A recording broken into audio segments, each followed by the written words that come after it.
24 na native piglets ang ipinamahagi sa 12 tayabasin na humiling kay Mayor Lovely Reynoso Poncioso ng Alagaing Bulao para kanilang paramihin.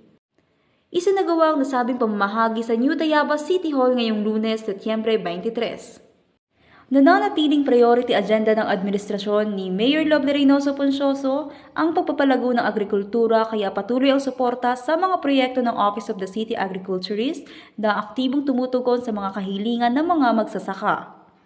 At isa na nga rito ang pamamahagi ng mga paiwing native biik para alagaan at paramihin ng mga magsasaka mula sa iba't ibang barangay sa lungsod ng Tayabas.